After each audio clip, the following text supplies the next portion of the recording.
Halo, di dalam kelas videografi kali ini kita akan membahas tentang video analog dan video digital. Apa saja perbedaannya dan bagaimana penerapannya di dalam proses pembuatan videografi. So, check it.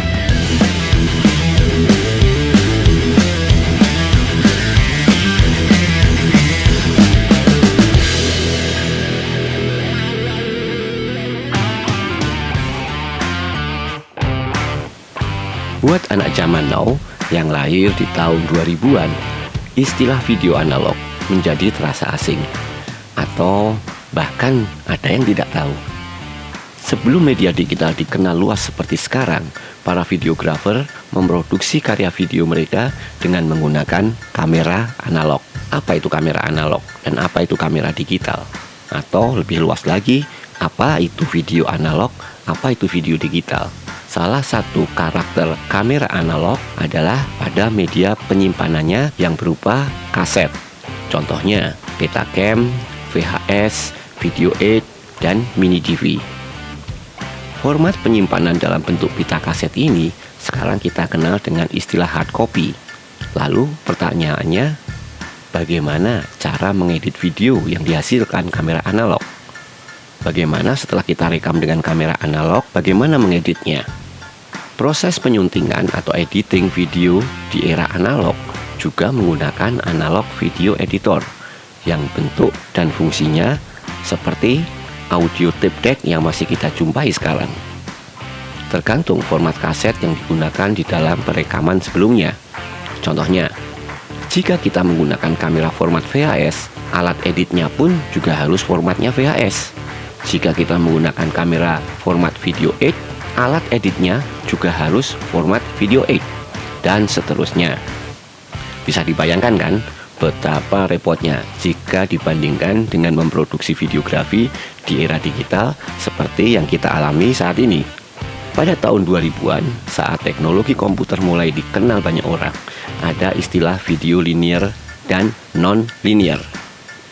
Video linear adalah istilah yang digunakan untuk memproduksi video yang waktu merekamnya dengan menggunakan kamera analog dan diedit dengan alat edit analog juga, atau video yang direkam dengan kamera digital dan diedit dengan format digital juga.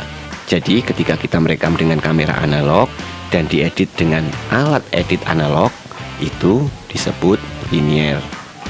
Juga ketika kita mengambil gambar dengan kamera digital dan diedit dengan format digital, itu juga disebut linear. Lalu, apa non-linear?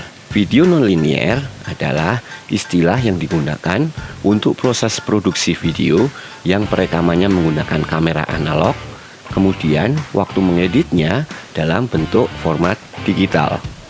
Jadi, non-linear bisa disimpulkan adalah ketika direkam dengan menggunakan analog, namun waktu editingnya menggunakan format digital. Jadi kita sekarang tahu apa itu video linear dan video non-linear. Di dalam video non-linear, kita menjadi tahu istilah capturing atau video transfer. Apa itu capturing? Apa itu video transfer? Capturing atau video transfer yaitu proses memindahkan format analog atau dari pita kaset ke format digital, sehingga menghasilkan file atau soft copy yang nantinya dapat diedit dengan menggunakan digital video editor seperti Adobe Premiere, Final Cut Pro, Filmora, Sony Vegas, dan lain sebagainya. Jadi, jika kita masih menggunakan kamera analog, kemudian akan kita edit dengan format digital, kita perlu melakukan proses yang namanya capturing atau video transfer. Setelah teknologi digital ditemukan, format digital pun semakin banyak digunakan. Kamera video dengan format perekaman melalui media digital mulai banyak di pasaran, mulai dari DSLR hingga kamera yang berada di dalam smartphone yang kita pegang saat ini. Karakter pertama yang membedakan kamera digital dengan kamera format analog adalah hasil penyimpanan videonya di dalam format soft copy yang biasanya dikenal dari jenis ekstensinya seperti AVI, MP4, FLV, MOV, dan lain sebagainya. Karakter kedua yang membedakan format analog dengan format digital adalah media penyimpanannya. Jika di dalam format analog menggunakan media penyimpanan yang berupa kaset, pada format digital, media penyimpanannya kita kenal dengan SD card, micro SD, atau bahkan hard disk.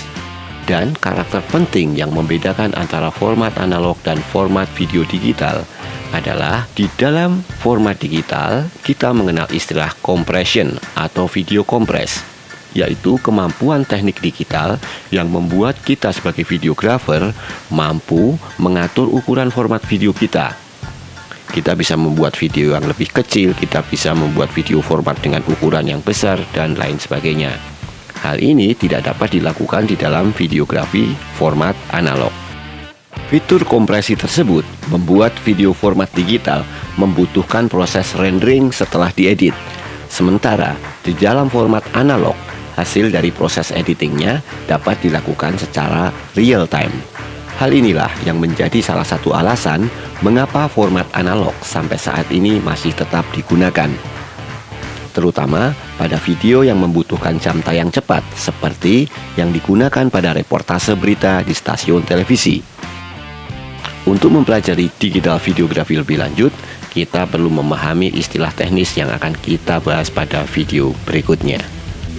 Oke, itu tadi kita sudah mempelajari tentang format video analog dan format video digital.